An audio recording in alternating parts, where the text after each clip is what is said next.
Yes, gagawa tayo ngayon ng carrot cake, guys. Ito, guys. Apat na piraso ang carrots. Tapos, 1 cup na oil, 1/2 cup na sugar, then 4 na eggs. Tapos, ang flour is 2.5 flour. Tapos, may 1 teaspoon cinnamon, 1.5 teaspoon na baking soda at 1/2 teaspoon na baking powder. So, yan lang, guys. I-mix na ito siya, guys. Pati ang flour at nag-mix diha. So, mix na siya, guys.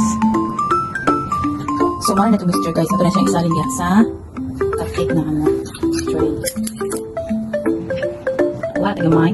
Tapos, isalin-salin na ito na siya, guys. Mga 3/4 na siya. Pero hindi po na siya mawas na maluto na.